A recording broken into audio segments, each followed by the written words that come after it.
Welcome to get excellence.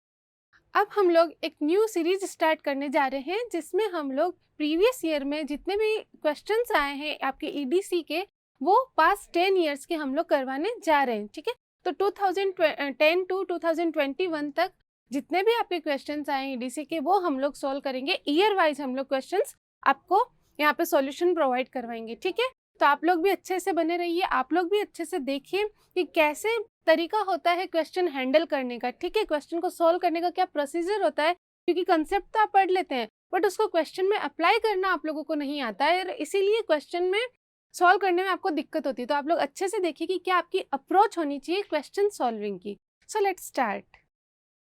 सो सबसे पहले जो क्वेश्चन आया 2010 के ये सारे क्वेश्चन हैं और सभी टॉपिक्स के हैं, that is diode, BJT and all. Okay, so question है नंबर 1, एट रूम टेम्परेचर। सबसे पहले आपका ये होना चाहिए कि आपको क्वेश्चन रीडिंग करना चाहिए। क्वेश्चन रीडिंग में आप टाइम इन्वेस्ट बहुत अच्छे से कीजिए। ठीक है, ऐसा नहीं कि आप जल्दी जल्दी में क्वेश्चंस रीड करें, क्योंकि जल्दी जल्दी में क्वेश्चंस रीड करने से क्या होता है, काफी इंफॉर्मेशन मिस हो जाती है। कुछ इंफॉर्मेशन क्या होती है क्वेश्चन में एक्स्ट्रा गिवन होती है, तो हम उसमें भी दिमाग लगाते रहते हैं, अरे इसका क्या यूज है, जबकि कभी कभी वो आपको कंफ्यूज करने के लिए कुछ डाटा देते हैं। ठीक है, तो इसीलिए क्वेश्चन को बहुत अच्छे से आप लोग पढ़िए। सबसे पहले तो उसमें कोई जल्दबाजी नहीं होनी चाहिए और एक एक इंफॉर्मेशन एक्सट्रैक्ट कीजिए कि ये क्या गिवन है, क्यों गिवन है, इससे क्या होगा। ठीक है, सो रूम टेम्परेचर हमको गिवन है, हमने ये नोट किया सबसे पहले कि हमको गिवन है room temperature. Then a possible value for the mobility of electrons in the inversion layer of a silicon n channel MOSFET is। तो ये MOSFET से क्वेश्चन आया हुआ है आपके 2010 में और इसके अंदर पूछा गया है कि आपके इलेक्ट्रॉन्स की मोबिलिटी क्या होगी रूम टेम्परेचर पर। किसमें? जो आपका n चैनल का MOSFET है सिलिकॉन का, उसमें इन्वर्जन लेयर है उसमें। अब आप लोग रिकॉल कीजिए इन्वर्जन लेयर। सबसे पहले तो n चैनल MOSFET को रिकॉल कीजिए। ठीक है, फिर इन्वर्जन लेयर, हमारी इन्वर्जन लेयर बन रही थी, अगर आप लोगों को याद हो तो हमारे 3 मोड थे, एक्यूमुलेशन, डिप्लेशन एंड इन्वर्जन। तो इन्वर्जन में क्या होता था कि अगर पी टाइप का सबस्ट्रेट हम लोगों ने लिया था तो ऊपर क्या आ जाता था, एन जो इलेक्ट्रॉन्स आ जाते थे, इलेक्ट्रॉन्स वहां पर क्या आ जाते थे, बहुत सारे इकट्ठे हो जाते थे। तो क्या होगा, अब वो पी टाइप का सबस्ट्रेट होते हुए भी उसके अंदर मेजोरिटी में कौन आ गए, इलेक्ट्रॉन्स आ गए, तो वहां पर वो क्या हो गया, इन्वर्ट हो जाता था, इन्वर्जन लेयर हो गई वहां पे। ठीक है, तो अब वहां पर इन्वर्ट को होके कौन आए, इलेक्ट्रॉन्स आ गए। इन्वर्जन लेयर किसकी है, इलेक्ट्रॉन्स की है, तो उसको बोलते हैं एन चैनल मॉसफेट। ठीक है, तो उसके अंदर आपकी मोबिलिटी की वैल्यू क्या होती है।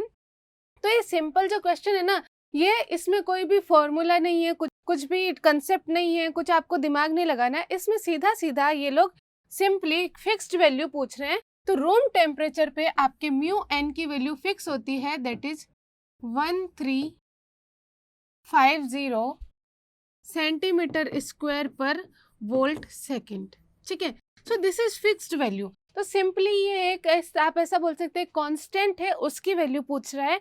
जैसे कि आपका के की वैल्यू, बोल्ट्जमैन कांस्टेंट है, ठीक है, वो एक कांस्टेंट है, तो क्वेश्चन में उसने के की वैल्यू पूछ दी, सिंपली उस टाइप का क्वेश्चन है, तो इसका सीधा सीधा आंसर हो जाएगा बी। इसमें आपको कोई माइंड नहीं लगाना है, कुछ भी एक्स्ट्रा सोचने की जरूरत नहीं है, ये एक सिंपली एक क्वेश्चन कांस्टेंट वैल्यू पूछ रहा है, तो इसका आंसर हो जाएगा आपका 1350। Next question is in a uniformly doped BJT. तो ये क्वेश्चन अपना आ गया बीजेटी टॉपिक से। ठीक है, in a uniformly doped BJT assume that NE, NB and NC are the emitter, base and collector doping in atoms per centimeter cube respectively। अब ये क्या है, बीजेटी से क्वेश्चन है। बीजेटी रिकॉल कीजिए, बीजेटी 2 टाइप के होते थे, एक होता था एनपीएन और एक होता था पीएनपी। ठीक है, अब उसके अंदर 3 रीजन्स होते थे हमारे, अमीटर, बेस एंड कलेक्टर। तो ये कह रहा है कि जो अमीटर, बेस और कलेक्टर है उनकी डिफरेंट डोपिंग की गई है। अमीटर की डोपिंग को एनई, बेस की डोपिंग को एनबी एंड कलेक्टर की डोपिंग को क्या कहा गया है, एनसी कहा गया है। ठीक है, और किस में है ये, पर सेंटीमीटर क्यूब में हमको गिवन है। नेक्स्ट ये बोल रहा है कि if the ammeter injection efficiency, हम लोगों ने स्टडी किया था base transportation factor and ammeter injection efficiency. Ammeter injection efficiency अपनी क्या होती थी, गामा होती थी, गामा नहीं वाई होती थी, है ना, वाई और गामा में कंफ्यूज नहीं होना। If the ammeter injection efficiency of the BJT is close to unity, that is it is given that y is nearly equal to 1, almost equal to 1, 0.9999 है, ठीक है. which of the following is the true? तो इनमें से कौन सा जो है करेक्ट ऑप्शन है? तो आप देखिए एक बात, जो अमीटर इंजेक्शन एफिशिएंसी होती थी y, उसका फॉर्मूला कितना था आप लोगों को याद है या नहीं है? IEN divide by IEN plus IEP, यही तो होता था, ठीक है. और ये कह रहा है कि नियरली इक्वल है 1 के, ठीक है. इसका क्या मीनिंग है? अमीटर ट्रांजैक्शन एफिशिएंसी है, ठीक है. तो इसका ये मीनिंग है कितने नंबर ऑफ जो चार्ज कैरियर्स है वो अमीटर से कहाँ गए? बेस के अंदर चले गए, ठीक है ना. यही तो इसका मीनिंग होता था. हम लोगों ने स्टडी किया था कि नहीं किया था? आप लोगों को याद है ना? प्रॉपर आप लोग रिवीजन कर रहे हैं? अगर नहीं है आपको याद तो आप फिर से वीडियो लेक्चर्स देखिए और देखिए क्या इसका मीनिंग होता था. बहुत अच्छे से एक्सप्लेन किया हुआ है उसमें. तो ये नियरली इक्वल 1 है. इसका मतलब क्या हो रहा है कि आपके जो अमीटर से करंट जारी है वो पूरी की पूरी ऑलमोस्ट इक्वल है IB के, ठीक है ना.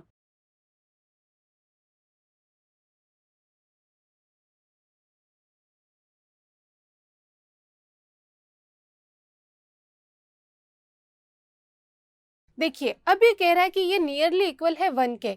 इसका मतलब क्या है? अमीटर नियरली इक्वल है 1 के, इसका मतलब क्या है कि आपकी जो IEN है वो IEP के कंपेयर में बहुत ज्यादा है. मतलब IEP आपकी क्या है? नेग्लिजिबल है. IEP हमारी कहाँ से आ रही थी? जो बेस से होल्स हमारे इधर ट्रांसफर हो रहे थे और जो हमारी एक रिकम्बिनेशन हो रहा था बेस के अंदर, उसकी वजह से ये IEP हमारी अब क्या है? कम है. IEP कम है, इसका मतलब क्या है? बेस के अंदर रिकम्बिनेशन अब क्या हो रहा है? कम हो रहा है.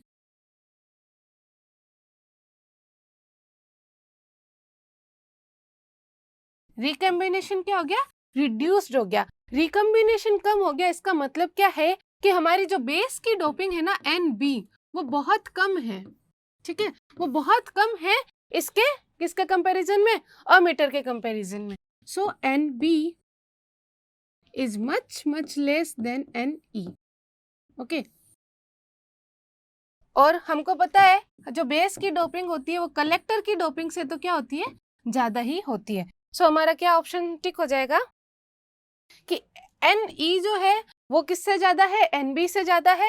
एंड NB हमारी क्या है? NC से ज्यादा है. ये तो होता ही है. और सिंस हमारे यहाँ पे रिकम्बिनेशन कम हो रहा है, इसका मतलब क्या है? बेस की डोपिंग क्या है? कम है, ठीक है. तो ये आपका एक्सप्लेनेशन रहा नेक्स्ट क्वेश्चन का. आते हैं नेक्स्ट क्वेश्चन पे. देखिए ये next question, compared to a PN junction with ND equals to Na equals to 10 to the power 14 per centimeter cube. मतलब एक PN जंक्शन डायोड है, उसमें जो P टाइप की डोपिंग है वो 10 to the power 14 है और जो N टाइप की डोपिंग है वो भी कितनी है? 10 to the power 14. ND क्या है?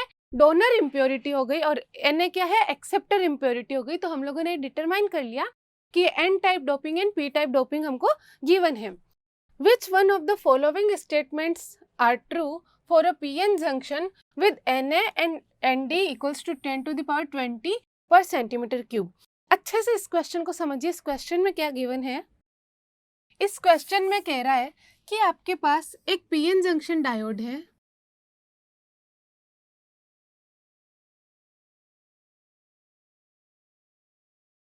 और एक दूसरा PN जंक्शन डायोड है, ठीक है. दो PN जंक्शन डायोड हमको गिवन है. एक PN जंक्शन डायोड का ये P मटेरियल हो गया, N टाइप मटेरियल हो गया, ये भी P ये भी N हो गया. तो इस P टाइप का जो मटेरियल है इसकी Na कितनी है? 10 to the power 14 पर सेंटीमीटर क्यूब. इसकी Nd कितनी है? 10 to the power 14.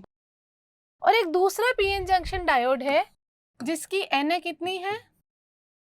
10 to the power 20 और ND कितना है? 10 to the power 20 पर सेंटीमीटर क्यूब पर सेंटीमीटर क्यूब.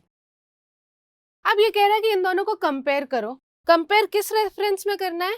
एक तो हमको बताना है कि दोनों का रिवर्स ब्रेकडाउन वोल्टेज जो है उन दोनों में कौन ज्यादा होगा, किसका रिवर्स ब्रेकडाउन वोल्टेज ज्यादा होगा और किसका कम होगा. और आपकी जो डिप्लेशन कैपेसिटेंस है वो किसका कम होगा, किसका ज्यादा होगा. और कंपेयर किसको करना है? 10 to the power 20 को. क्योंकि यहाँ क्या लिखा है? Compare to a PN junction with मतलब इसको इसके साथ कंपेयर करना है ना, ऐसा नहीं कि क्योंकि अगर आप दोनों का रेफरेंस देखोगे तो इसको इसके साथ, क्योंकि अगर आप ऐसा समझ लोगे कि हमको 10⁻14 को 10⁻20 से कंपेयर करना है तो आपका आंसर क्या आ जाएगा, ऑपोजिट आ जाएगा। ठीक है, तो क्वेश्चन की लैंग्वेज बहुत इंपॉर्टेंट होती है। आप क्वेश्चन को अच्छे से समझिए। इसमें हमको किसको कंपेयर करना है, 10⁻20 वाले को कंपेयर करना है 10⁻14 वाले से। सो चलिए कंपेयर करते हैं। तो हमारा जो रिवर्स ब्रेकडाउन वोल्टेज होता है,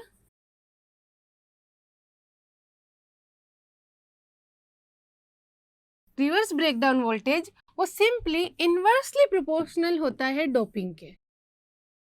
ओके, मतलब अगर हमने डोपिंग इंक्रीज की तो हमारा क्या हो जाएगा, रिवर्स ब्रेकडाउन वोल्टेज क्या हो जाएगा, कम हो जाएगा। अब यहाँ पे डोपिंग इंक्रीज हो रही है या डिक्रीज हो रही है, पहले हमारी 10⁻14 थी, उसको हमने चेंज करके क्या कर दिया, 10⁻20 कर दिया। मतलब हमने क्या कर दिया, उसमें इंक्रीमेंट कर दिया, वो इंक्रीज हो गई है।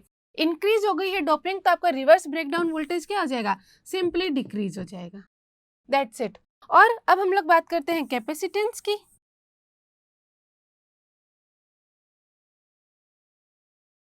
तो देखिए कैपेसिटेंस C इक्वल्स टू होता है एप्सिलॉन A बाई D। ठीक है, अब देखिए यहाँ पे हमारा जो D होता है वो क्या होता है, W, डिप्लेशन विथ तो होती है एप्सिलॉन A बाई W। ठीक है, अब आप लोग याद कीजिए डोपिंग इंक्रीज करने पे हमारे W पे क्या इफेक्ट आता था, कमेंट सेक्शन में बताइए मुझे। डोपिंग अगर हम इंक्रीज करते हैं तो W डिक्रीज होती है या इंक्रीज होती है। तो हमने ये स्टडी किया था कि W भी क्या होती है, डोपिंग के इनवर्सली प्रोपोर्शनल होती है। अगर डोपिंग इंक्रीज होगी तो W आपकी क्या हो जाएगी, डिक्रीज हो जाएगी। ये हम लोगों ने स्टडी किया था। तो W आपकी डिक्रीज हो रही है तो कैपेसिटेंस क्या हो जाएगा, इंक्रीज हो जाएगा। तो हमारा आंसर क्या हो जाएगा, रिवर्स ब्रेकडाउन वोल्टेज तो आपका डिक्रीज हो रहा है और कैपेसिटेंस हमारा क्या हो रहा है, इंक्रीज हो रहा है। सो रिवर्स ब्रेकडाउन वोल्टेज आपका क्या हो गया है, लोअर हो गया है, एंड डिप्लेशन कैपेसिटेंस हमारा क्या हो गया, हायर हो गया। ठीक है, is this clear? Okay, next question, ये लिंक्ड क्वेश्चन है। इसके अंदर मतलब कॉमन डाटा क्वेश्चन जो आते हैं, एक क्वेश्चन है उसके दो पार्ट है, मीन्स एक डाटा गिवन है हमको कुछ और उसके हमारे दो क्वेश्चंस हैं। ठीक है, देखिए the silicon sample with unit cross sectional area, मतलब इसका क्रॉस सेक्शनल एरिया कितना है, 1 है। ठीक है, एक एरिया 1 है। ठीक है, ये जनरली माइक्रोमीटर स्क्वायर या फिर सेंटीमीटर स्क्वायर जो भी है उसमें है। Below is in thermal equilibrium. Okay, that's an important information कि ये किस में है, थर्मल इक्विलिब्रियम में है। The following information is given, हमारा टेम्परेचर गिवन है 300 केल्विन। ठीक है, इसका टेम्परेचर कितना है, 300 kelvin. Electron charge we know that, ये Q की वैल्यू गिवन है। थर्मल वोल्टेज 26 मिलीवोल्ट दिया हुआ है। थर्मल वोल्टेज, अब आप ये अगर ये गिवन नहीं होता तो क्या आप ये खुद से निकाल सकते थे, ऑब्वियसली निकाल सकते थे। ये किसकी वैल्यू गिवन है, VT की वैल्यू गिवन है। VT कितना होता है, KT बाई Q। K आपको पता है, Q आपको पता है, T आपको गिवन है, तो आप निकाल सकते थे VT इजीली। और ये तो हमने बोला भी था कि 300 केल्विन पे हमको याद रखना है क्वेश्चन के अकॉर्डिंग, या तो 25 मिलीवोल्ट या फिर 26 मिलीवोल्ट रखना है। इलेक्ट्रॉन की मोबिलिटी ये गिवन है। देखिए अभी हम लोगों ने फर्स्ट क्वेश्चन में देखा था कि इलेक्ट्रॉन की मोबिलिटी फिक्स होती है। ठीक है, वही यहाँ पर गिवन है। The magnitude of electric field at x equals to 0.5 micrometre. इन्होंने क्वेश्चन में आपको एक सिलिकॉन का सैंपल दिया हुआ है ये। ठीक है, और ये क्या, ये भी क्वेश्चन में गिवन है और इसके आपको ND गिवन है। ND गिवन है, इसका मतलब ये कैसा सैंपल है, N टाइप का सैंपल है। ठीक है, ये कैसा आपका हो गया सेमीकंडक्टर, N टाइप का सेमीकंडक्टर हो गया, जिसकी डोपिंग कितनी है, 10⁻16। इसको इन्होंने क्या किया है, एक वोल्टेज अप्लाई कर दिया इस पे, कितना, 1 वोल्ट का। और इस पूरे जो सेमीकंडक्टर की लेंथ है वो कितनी है, 1 माइक्रोमीटर। देखिए ये कितना है, x इक्वल्स टू 0 और इसका जो एंड पॉइंट है वो है x इक्वल्स टू 1 माइक्रोमीटर। मतलब ये पूरा जो सेमीकंडक्टर बार है ये कितना है, 1 माइक्रोमीटर का लेंथ का है। Is this clear? ठीक है, v गिवन है, ये इसकी लेंथ गिवन है, पूछ क्या रहा है आपको, इलेक्ट्रिक फील्ड। सिंपल है, ये तो आप लोग खुद से कर सकते हैं ना। इलेक्ट्रिक फील्ड का फॉर्मूला कितना होता है, -dV/dx, बस यही तो करना है।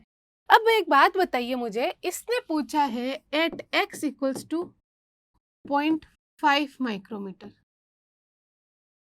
यही तो पूछा है कि आपको इलेक्ट्रिक फील्ड की वैल्यू बतानी है x इक्वल्स टू 0.5 माइक्रोमीटर पर। मतलब ये मेरा x इक्वल्स टू 0 है, ये x इक्वल टू 1 माइक्रोमीटर है। ये जो पॉइंट है ना x इक्वल्स टू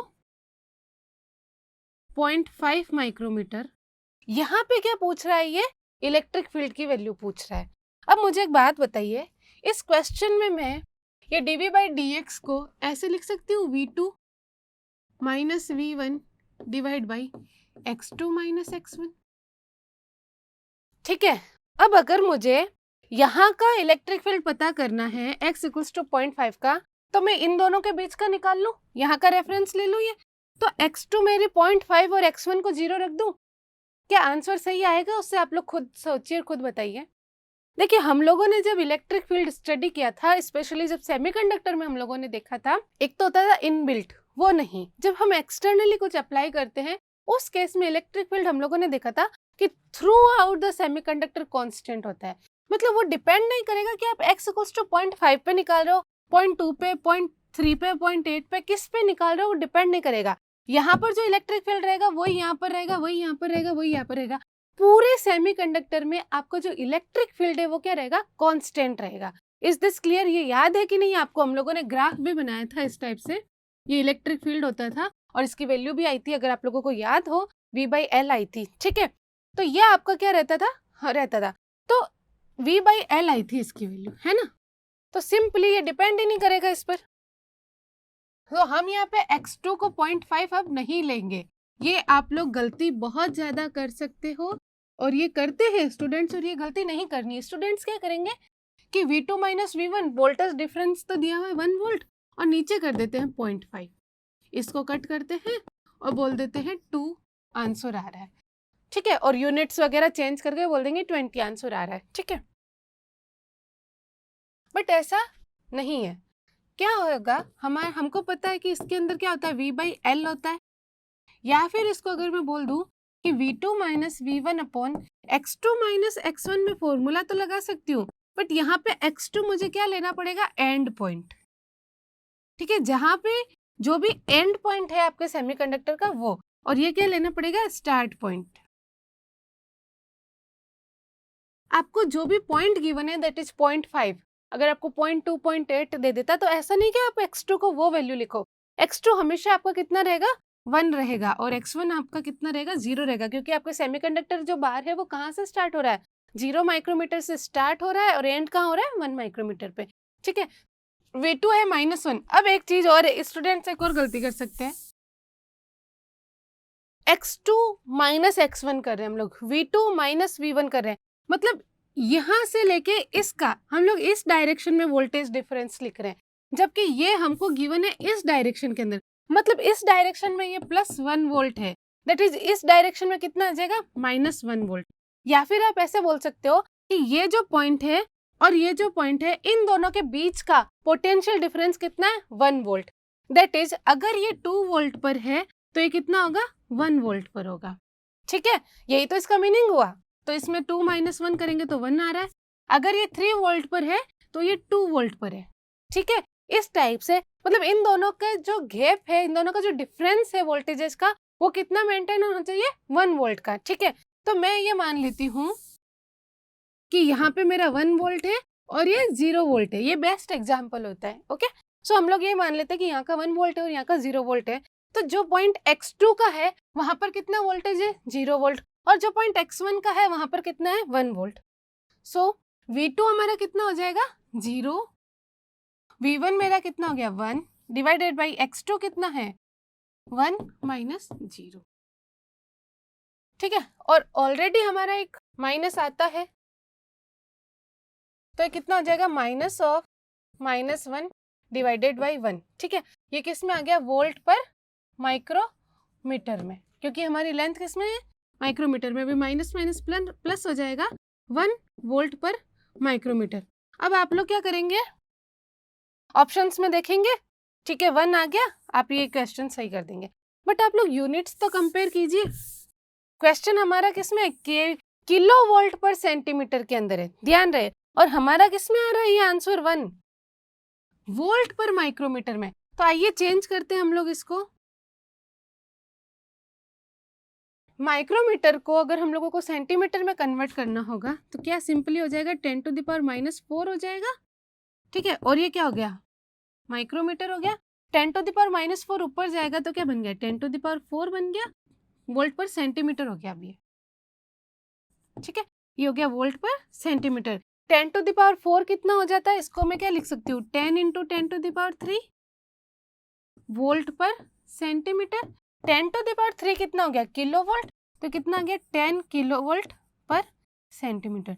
तो आंसर क्या हो जाएगा, सी हो जाएगा 10 किलो वोल्ट पर सेंटीमीटर।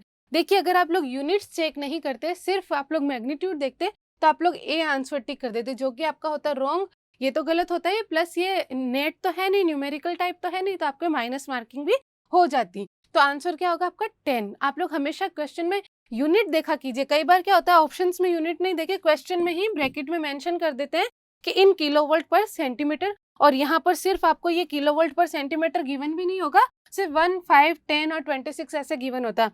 आप यहाँ पे तो नोट करते नहीं, आप सीधा ए ऑप्शन टिक कर देते हैं। ऐसे केसेज में तो फिर भी नोटेबल होता है, बट जब क्वेश्चन में गिवन होता है तो माइंड से स्किप हो जाता है। तो आप लोग यूनिट का हमेशा ध्यान रखिए, और ये भी ध्यान रखिए कि कई बार क्वेश्चन में सिर्फ मैग्नीट्यूड पूछता है। अगर यहाँ पर ये बैटरी ऐसे होती तो आपका आंसर क्या आता, -10 आता, और अगर क्वेश्चन में सिर्फ मैग्नीट्यूड पूछता तो आपका आंसर क्या हो जाता, +10 आता। तो हमेशा ये चीजें भी, जो छोटी छोटी गलतियां हैं, ये आप लोग ध्यान रखें, ना करें, ठीक है, कि मैग्नीट्यूड पूछ रहा है और यूनिट का हमेशा आप लोग चेक कीजिए।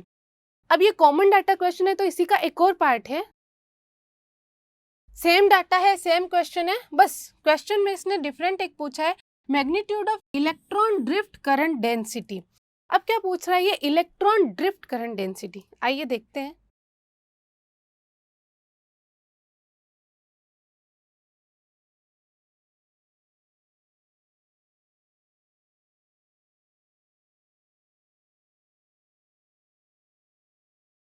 Electron drift current density that is JN drift. तो ये तो सिंपली फॉर्मूला बेस्ड आपका क्वेश्चन है। जे ड्रिफ्ट की वैल्यू हम लोगों ने याद की थी, हम लोगों ने डिराइव भी की थी, हम लोगों ने निकाली थी, हम लोगों ने देखी थी। तो क्या वैल्यू आई थी उसकी, क्या फॉर्मूला था, NQ�μN × E, ठीक है। तो बस इसके अंदर तो वैल्यूज रखनी है। N हमारा यहाँ पर कितना हो जाएगा, जो ND गिवन है वही हो जाएगा Q�μN × E। तो ND कितना गिवन है हमको, 10⁻16 पर सेंटीमीटर क्यूब। यूनिट्स हमेशा ध्यान रखें, पर सेंटीमीटर क्यूब।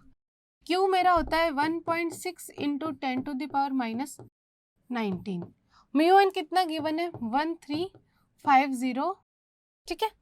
देखिए 1350 सेंटीमीटर स्क्वायर पर वोल्ट सेकेंड, ठीक है, सेंटीमीटर स्क्वायर पर वोल्ट सेकेंड। एंड देन ई हमने अभी निकाला कितना, 10, ठीक है। तो अब सब कुछ वोल्ट में है, हम किलो वोल्ट वाला नहीं लिखते, 10⁴ वोल्ट पर सेंटीमीटर।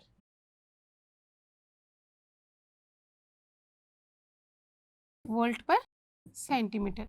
तो देखिए सब सेंटीमीटर्स में है एंड सब वोल्ट में है, तो किसी को आपको कन्वर्ट करने की नीड नहीं है। सिंपली हम इसको क्या करते हैं, सॉल्व करते हैं। तो देखिए 10⁻16 और 4 कितने हो गए, 10⁻20 और ये 10⁻⁻19, तो कितना बचेगा, 10 बचेगा, और 1.6 से कैंसिल हो जाएगा, तो वो सारा तो कैंसिल हो गया। रिमेनिंग कितना बचा, 16 × 1350। इसको हम लोग कैलकुलेट करते हैं। इसको कैलकुलेट करने पर ये आ रहा है, और ये कितना हो जाएगा, अगर हम लोग यूनिट निकाले तो वोल्ट से वोल्ट कैंसिल हो जाएगा, सेंटीमीटर क्यूब और एक सेंटीमीटर स्क्वायर, तो यहाँ पर एक सेंटीमीटर बचेगा, तो कितना बचा ये, पर सेंटीमीटर स्क्वायर सेकेंड, ठीक है, एम्पियर। अच्छा ये कूलाम भी तो आएगा ना, क्यू का एक कूलाम भी है, ठीक है। तो इसकी यूनिट हो जाएगी हमारी एम्पियर पर सेंटीमीटर स्क्वायर, ठीक है। और इसको अगर हम लोग लिखें तो ये कितना लिख सकते हैं हम लोग, क्योंकि हमारा आंसर से मैच कीजिए, तो 2 पॉइंट इसमें आ रहा है ए ऑप्शन, तो हमको ये तो पता लग गया न्यूमेरिक वैल्यूज है कि आपका ऑप्शन ए रहेगा। तो देखो इसको हम लोग 10⁴ में मुझे कन्वर्ट करना है, तो 10⁴ में जब भी आपको कन्वर्ट करना है तो क्या कीजिए, 10⁴ से डिवाइड और मल्टीप्लाई कर दीजिए, या फिर 10⁴ इंटू 10⁻⁻4 कर सकते हैं इसको।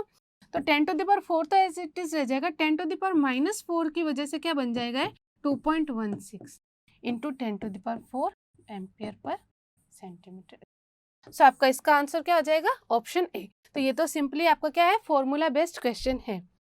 सो ये सारे आपके क्या आए थे, 2010 में क्वेश्चंस आए थे ईडीसी में। हमने ये क्वेश्चंस देख लिए हैं, आप लोग इसकी फिर से प्रैक्टिस कीजिए, एक बार समझिए, और फिर से अब आप लोग खुद से कॉपी पेन लीजिए, एक रफ कॉपी लीजिए और खुद से ये सारे क्वेश्चन सॉल्व करने की कोशिश कीजिए और देखिए कि कहाँ आप मिस्टेक कर रहे हैं और अपनी मिस्टेक को दूर करने की कोशिश कीजिए।